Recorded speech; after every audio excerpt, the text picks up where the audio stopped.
ओम शांति। आज है 11 सितंबर 2025 की साकार मुरली से। बाबा कहते मीठे बच्चे, हाँ जी बाबा, तुम सारी दुनिया के सच्चे सच्चे मित्र हो। तुम्हारी किसी से भी शत्रुता नहीं होनी चाहिए। तो हम सारी दुनिया के सच्चे सच्चे मित्र हैं। कैसे? क्योंकि हमें अपने आत्मिक समृद्धि है, आत्मा की समृद्धि है कि हम सब आत्मा हैं और इस सृष्टि चक्कर पर अलग अलग रोल प्ले कर रहे हैं। तो आत्मा की सभी की साथ एक तरह से सभी सच्चे सच्चे मित्र हैं और किसी की भी किसी से शत्रुता नहीं होनी चाहिए, क्योंकि आत्मा को शत्रुता पता ही नहीं कि शत्रुता होती क्या है ना। इसलिए हम सारी दुनिया के सच्चे सच्चे मित्र हैं इस स्थूल दुनिया में। लेकिन आत्मिक समृद्धि में तो हम सब भाई भाई हैं, एक परमात्मा की संतान है। प्रश्न है, तुम रूहानी मिलिट्री हो, तुम्हें बाप का कौन सा डायरेक्शन मिला हुआ है जिसे अमल में लाना है? उत्तर दिया है बाबा ने, तुम्हें डायरेक्शन है कि बैच सदा लगा कर रखो। हमें जो बैच मिले हुए हैं तो बाबा कहते हैं कि उनको सदा डायरेक्शन दिए बाबा ने कि उसे सदा लगा कर रखो। कोई भी पूछे ये क्या है, क्वेश्चन मार्क, तो तुम कहो कौन हो, तो बोलो हम हैं सारी दुनिया के काम की अग्नि को बुझाने वाले फायर ब्रिगेड। इस समय सारी दुनिया में काम अग्नि लगी हुई है। हम सबको संदेश देते हैं, अब पवित्र बनो, दैवी गुण धारण करो तो बेड़ा पार हो जाएगा। तो बैच लगा कर रखो तो यह समृद्धि रहेगी कि हम परमात्मा के संतान हैं और इस सृष्टि चक्कर पर विकर्मों को बुझाने वाले क्या है? Fire brigade. तो बाबा कहते कि सारी दुनिया में अभी विकर्म की अग्नि लगी हुई है और हम सबको संदेश देते हैं कि पवित्र बनो, दैवी गुण धारण करो तो बेड़ा पार हो जाएगा। ओम शांति। ओम शांति बाबा। मीठे मीठे रूहानी बच्चे सहज याद में बैठे हैं। कोई को डिफ़िकल्ट लगता है, बहुत मूंझते हैं। हम टाइट अथवा स्ट्रिक्ट होकर बैठे। बाप कहते हैं ऐसी कोई बात नहीं। तो जैसे कि और स्थूल दुनिया की जो योग होता है, कई तरह के योग हैं, तो बाबा कहते हैं कि वहाँ पर टाइट होकर स्ट्रिक्ट होकर बैठे या कोई विशेष मुद्रा में बैठने की ज़रूरत होती है। लेकिन बाबा ने हमें कहा है कि यहाँ पर ऐसी कोई बात नहीं है, कैसे भी बैठो, लेकिन सिर्फ आत्मा से है ना, बुद्धि योग परमात्मा से लगा रहे। बाप को सिर्फ याद करना है, इसमें मुश्किलात की कोई बात नहीं। वह हठ योगी ऐसे टाइट होकर बैठते हैं, टांग पर टांग चढ़ाते हैं। यहाँ तो बाप कहते हैं आराम से बैठो।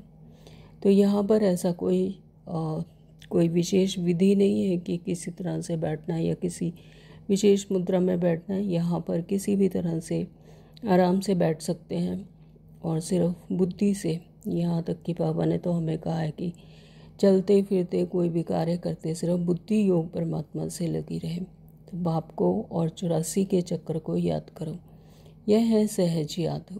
उठते बैठते बुद्धि में रहे। जैसे देखो, यह छोटा बच्चा बाप के बाजू में बैठा है, इनको बुद्धि में माँ बाप ही याद होंगे। तुम भी बच्चे हो ना, तो बाप को याद करना है तो बहुत सहज है। तो जैसे स्थूल दुनिया में होता है, कोई भी बच्चा होता है बैठा अपने पिता के बाजू में, तो उसे बुद्धि से माता पिता का याद रहती है। तो वह कहते कि इसी तरह से तुम भी हो, तुम बाप के बाजू में बैठे हो, इनको बुद्धि में माँ बाप की याद होंगे, तो तुम भी बच्चे हो, है ना। तो जैसे बच्चे याद करते हैं अपने माता पिता को, इसी तरह से हमें भी परमात्मा बाप को याद करना है। बाप को याद करना तो बहुत सहज है।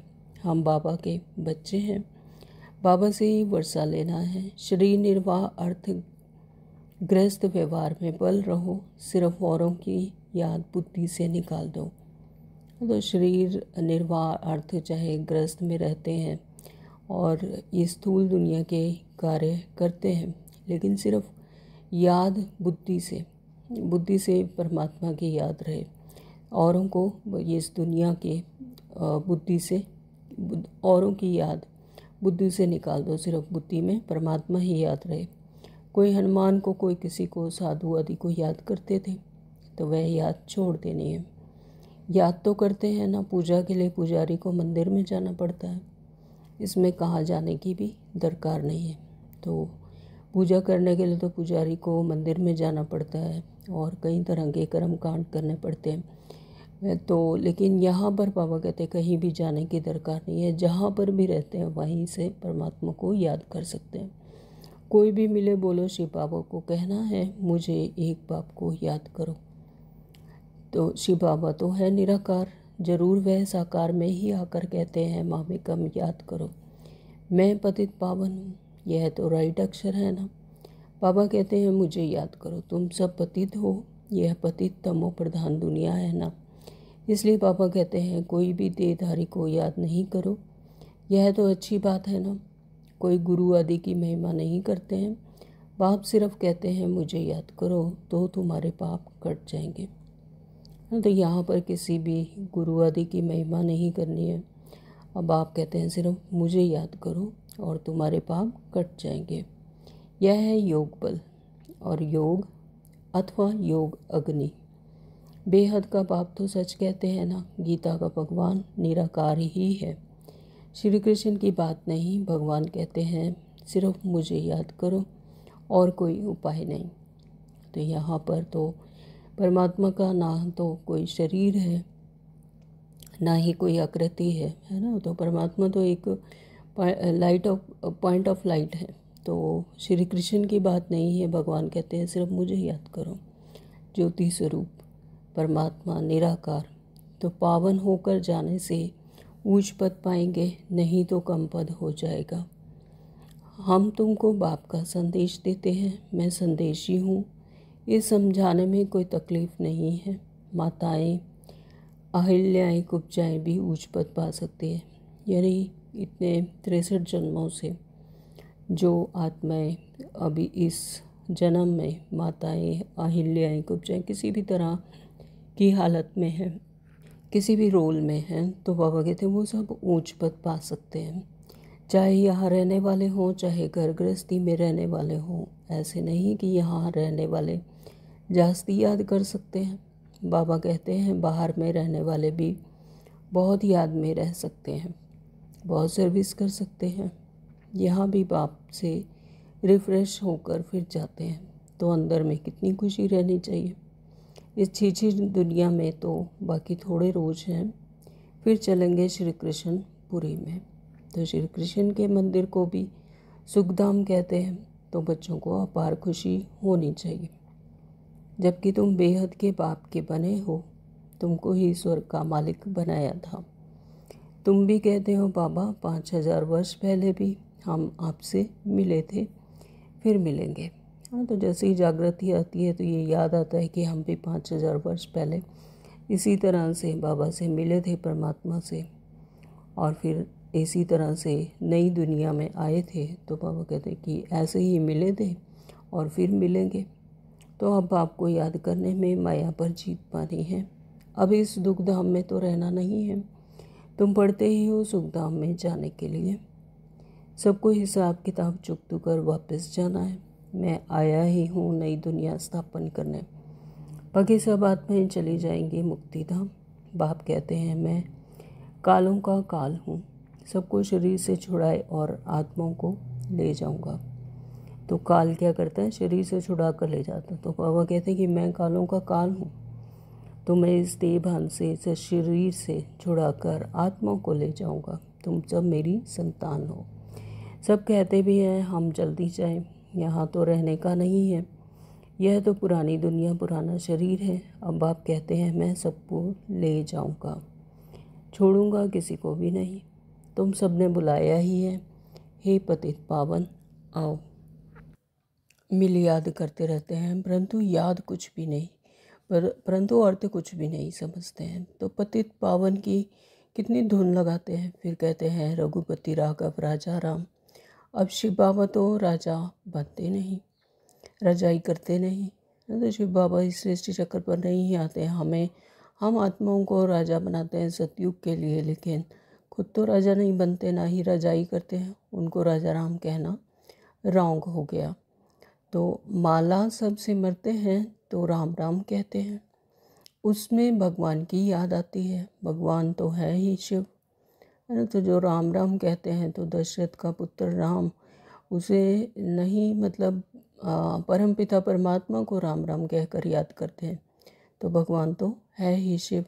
तो मनुष्यों के नाम बहुत रख दिए हैं। श्री कृष्ण को भी श्याम सुंदर, वैकुंठनाथ, मक्खन चोर आदि आदि बहुत नाम देते हैं। तुम अभी श्री कृष्ण को मक्खन चोर कहेंगे? क्वेश्चन मार्क, है ना।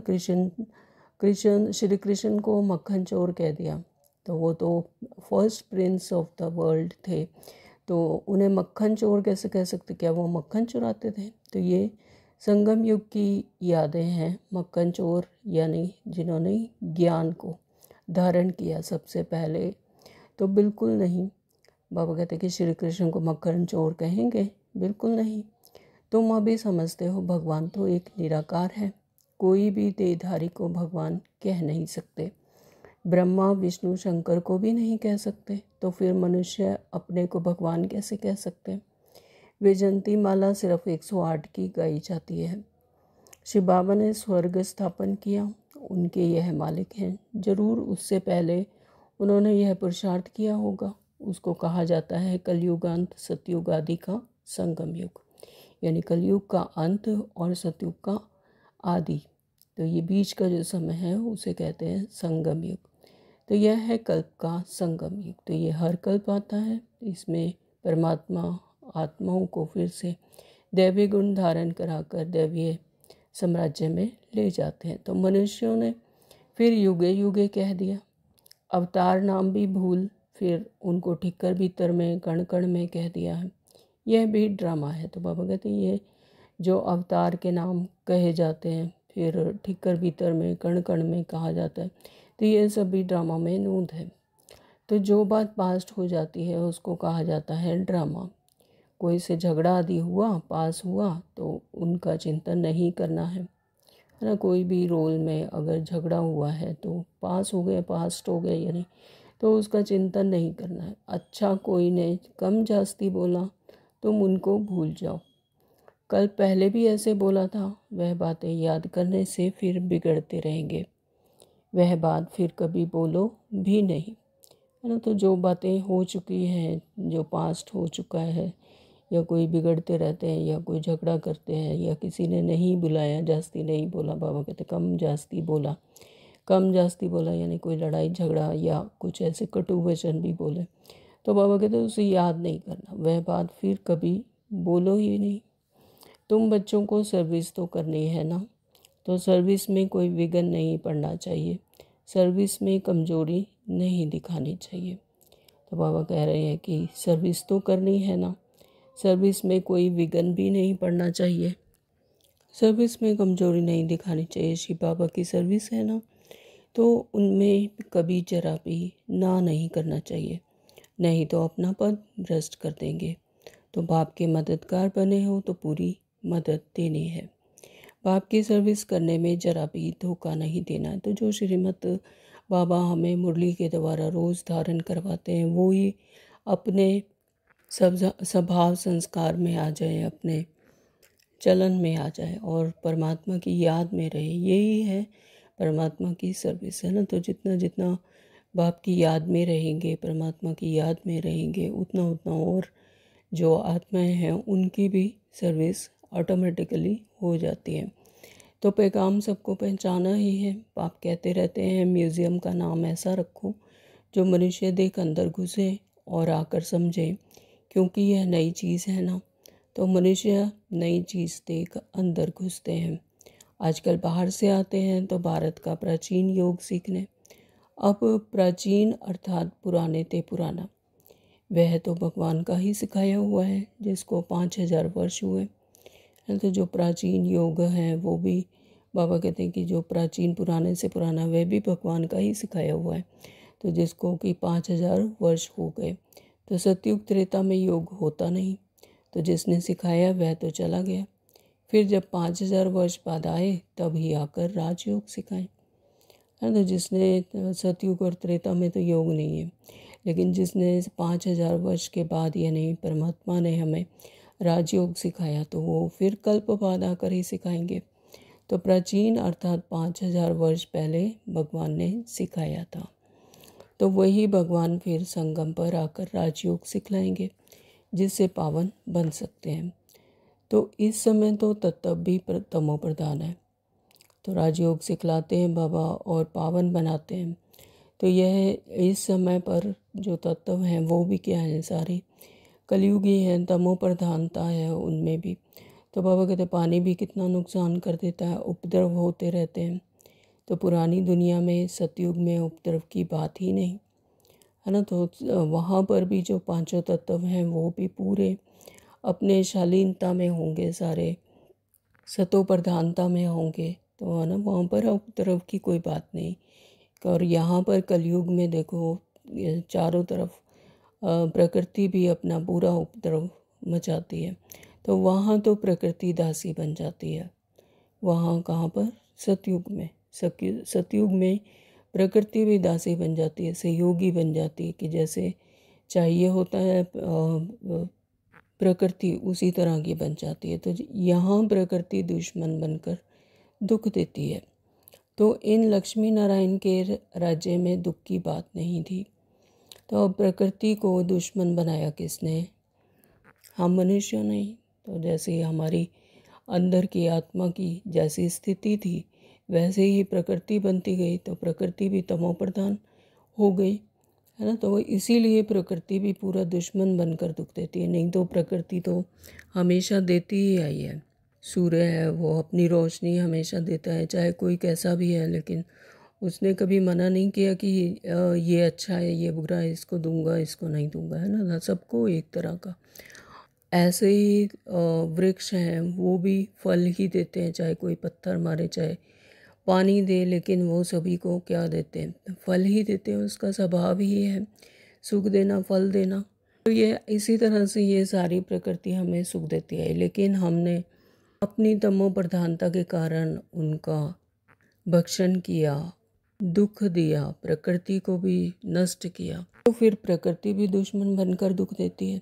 तो बाबा कहते हैं इन लक्ष्मी नारायण के राज्य में दुख की बात नहीं थी, सतयुग था। तो वहाँ पर तो प्रकृति भी पांचों तत्व भी सभी सतो प्रधान थे। तो अभी फिर वह स्थापन हो रहा है। तो बाप प्राचीन राजयोग सिखा रहे हैं, फिर 5000 वर्ष बाद सिखाएंगे, जिसका पाठ है वही बजाएंगे। तो जैसा जैसा ड्रामा में नून है, तो जो पुरुषार्थ करेंगे वो 5000 वर्ष बाद फिर सिखाएंगे। बाबा कहते हैं जिसका पाठ है वही बजाएंगे। तो बेहद का बाप भी पाठ बजा रहे हैं, तो परमात्मा भी अपना पाठ बजाने के लिए संगम युग पर हम आत्माओं को शिक्षा देने के लिए, श्रीमत देने के लिए आते हैं। बाप कहते हैं मैं इनमें प्रवेश कर स्थापना कर चला जाता हूँ। हाहाकार के बाद फिर जय जयकार हो जाती है। पुरानी दुनिया ख़त्म हो जाएगी। इन लक्ष्मी नारायण का राज्य था तो पुरानी दुनिया नहीं थी। तो 5000 वर्ष की बात है, लाखों वर्ष की बात हो गई, हो नहीं सकती। तो बाप कहते हैं सब बातों को छोड़ इस सर्विस में लग जाओ, अपना कल्याण अपना स्वयं ही करना है। तो रूट कर सर्विस में धोखा नहीं देना चाहिए। यह है ईश्वरीय सर्विस। माया के तूफान बहुत आएंगे, परंतु बाप की ईश्वरीय सर्विस में धोखा नहीं देना है। बाप सर्विस अर्थ डायरेक्शन तो देते रहते हैं। मित्र संबंधी आदि जो भी आए सबके सच्चे मित्र तो तुम हो। तुम ब्रह्मा कुमार कुमारियाँ जो सारी दुनिया के मित्र हो, क्योंकि तुम बाप के मददगार हो। तो हम क्या हैं, परमात्मा के राइट हैंड है। तो बाबा कहते हैं हमें राइट हैंड बनाया। तो बाबा कहते हैं कि सारी दुनिया के तुम मित्र हो और तुम बाप के मददगार हो। तो तुम्हें जो मित्र संबंधी जो सराउंडिंग जो आत्माएं हैं उन सब का सच्चे मित्र बनकर उनको भी परमात्मा की याद दिलानी है। तो मित्रों में कोई शत्रुता नहीं होनी चाहिए। कोई भी बात निकले बोलो शिव बाबा को याद करो। तो बाप की श्रीमत पर लग जाना है, नहीं तो अपना नुकसान कर देंगे।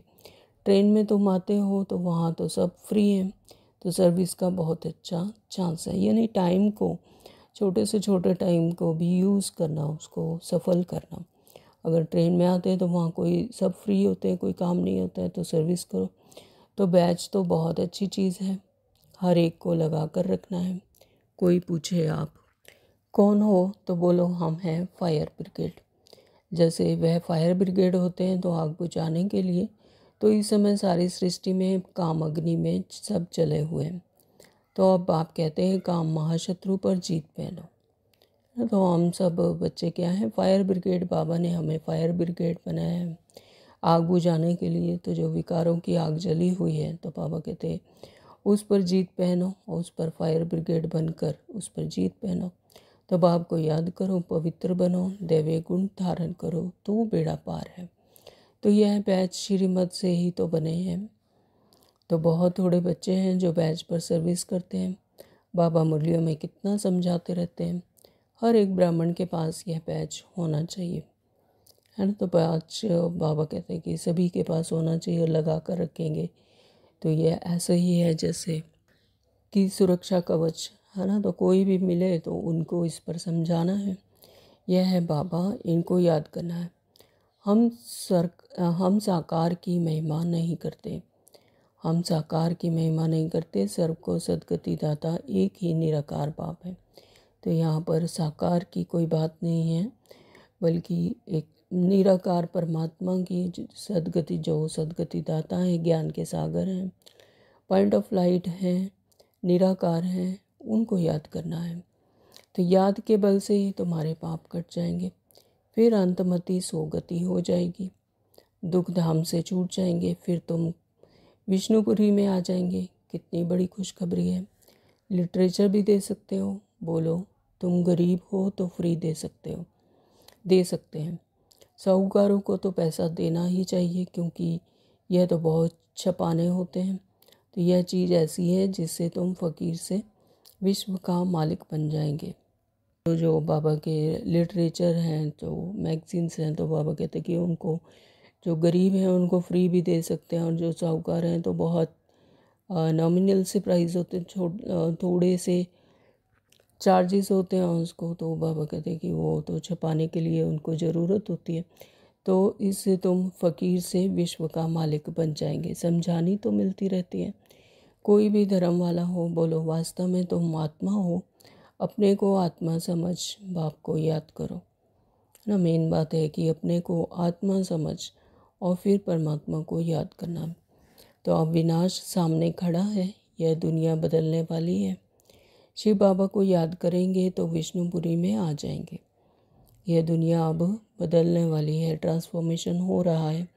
बाबा कहते हैं कि जितना जितना परमात्मा को याद करेंगे, शिव बाबा को याद करेंगे तो विष्णुपुरी में आ जाएंगे। बोलो यह आपको करोड़ों पद्मों की चीज़ देते हैं, यानी जो लिटरेचर वगैरह जो मैगजीन्स छपवाते हैं वो देंगे। तो यह बोलो कि यह करोड़ों के पद्मों की चीज़ आपको देते हैं, उससे ज्ञान आप धारण कर सकते हो, परमात्मा को याद कर सकते हो। तो बाबा ने कितना समझाया है, बैच पर सर्विस करनी है, परंतु बैच लगाते नहीं, लज्जा आती है। ब्राह्मणियाँ जो पार्टी लेकर आती हैं, अथवा कहाँ ऑफिस आदि में अकेली जाती हैं, तो यह बैच ज़रूर लगा रहना चाहिए। जिसको तुम इन पर समझाएंगे वह खुश होंगे। बोलो हम एक बाप को ही मानते हैं, है ना। तो यहाँ पर परमपिता परमात्मा ही एक रावणहार है, हम सिर्फ निमित्त हैं। तो बाबा हमें आज समझाने दे रहे हैं कि बैच लगा कर जाओ और उनको समझाने दो। तो बाबा कहते हुए बहुत खुश होंगे, क्योंकि उन्हें भी तो, उनके भी तो पिता है ना, परमपिता परमात्मा, जो 63 जन्मों से उनको ढूंढ रहे हैं आत्माएं। तो उनको अंदर क्लिक करेगा, वो भी खुश होंगे। और हम एक बाप को मानते हैं, वही सबको सुख शांति देने वाला है, तो उनको याद करो। तो ऐसा उनको याद दिलाओ, तो पतित आत्मा तो जा ना सके। तो अभी यह पुरानी दुनिया बदल रही है, ऐसे ऐसे रास्ते में सर्विस करते आना चाहिए। तुम्हारा नाम बहुत होगा, बाबा समझते हैं। शायद लज्जा आती है तो बैच पहन सर्विस नहीं करते, है ना। लज्जा कब आती है, जब देह भान में होते हैं। तो बाबा कहते हैं कि अगर बैच पहनने से सर्विस नहीं करते, लज्जा आती है, यानी देह भान में है, तो एक तो बैच और सीढ़ी का चित्र और त्रिमूर्ति गोला और झाड़ का चित्र साथ में हो, तो आपस में बैठे एक दो को समझाओ तो सब इकट्ठे हो जाएंगे। तो बाबा विधियाँ बता रहे हैं कि किस तरह से समझानी देनी है सभी को। तो पूछेंगे यह क्या है? बोलो शिव बाबा इनके द्वारा यह नई दुनिया स्थापन कर रहे हैं। अब आप कहते हैं मुझे याद करो, पवित्र बनो। अपवित्र तो वापस जा नहीं सकेंगे, है ना। तो यहाँ पर पवित्र बनकर ही अपनी सत्य घर में अपने सत्य पिता के पास पवित्र बनकर ही जाएंगे। अपवित्र तो वापस जा ही नहीं सकेंगे, या तो योग बल से या तो भोग बल से, है ना, तो कर्मों के भोग बल से। तो बाबा कहते कि पवित्र तो बनेंगे ज़रूर। ऐसी मीठी मीठी बातें सुनानी चाहिए तो खुशी से सब सुनाएंगे, परंतु कोई की बुद्धि में नहीं बैठता नहीं है। सेंटर पर क्लास में जाते हो तो भी बैच लगा रहे। मिलिट्री वालों का यहाँ बिल्ला बैच लगा रहता है, उनको कभी लज्जा आती है क्या? है ना। तो जो मिलिट्री वाले हैं उनको पता है कि हमारा ड्रेस ये है और बैच हमें लगाना ही है। वो अपने आप को मिलिट्री के वो समझते हैं, मिलिट्री वाले समझते हैं, तो वो बैच लगाते हैं। तो क्या उनको शर्म आती है क्या? तो तुम भी तो रूहानी मिलिट्री हो ना। तो बाबा हमें बच्चों को समझा रहे हैं कि तुम भी रूहानी मिलिट्री हो तो बैच लगा कर रखो। तो बाप डायरेक्शन देते हैं, फिर अमल में क्यों नहीं लाते? बैच लगा रहे तो शिव बाबा की याद भी रहेगी। हम शिव बाबा के बच्चे हैं। दिन प्रतिदिन सेंटर्स भी खुलते जाएंगे, कोई ना कोई निकल आएंगे, कहेंगे फलाने शहर में आपकी ब्रांच नहीं है। बोलो कोई प्रबंध करे, मकान आदि का निमंत्रण दे तो हम आकर सर्विस कर सकते हैं। हिम्मते बच्चे मददे बाप। तो बाप तो बच्चों को ही कहेंगे सेंटर खोलो, सर्विस करो। तो यह सब शिव बाबा की दुकान है ना, तो बच्चों द्वारा चला रहे हैं, है ना। करण करावनहार तो परमपिता परमात्मा ही है। तो बाबा कहते कि बच्चों के द्वारा वो चलाते हैं। अच्छा, मीठे मीठे सिक्ल दे बच्चों प्रति माता पिता बाप दादा का याद प्यार और गुड मॉर्निंग। रूहानी बाप की रूहानी बच्चों को नमस्ते। हम रूहानी बच्चों के रूहानी माता पिता बाप दादा को याद प्यार गुड मॉर्निंग। नमस्ते जी, नमस्ते जी, नमस्ते जी। शुक्रिया बाबा, शुक्रिया। धारणा के लिए मुख्य सार में आज बाबा ने कहा, नंबर 1, कभी आपस में रूठ कर सर्विस में धोखा नहीं देना है।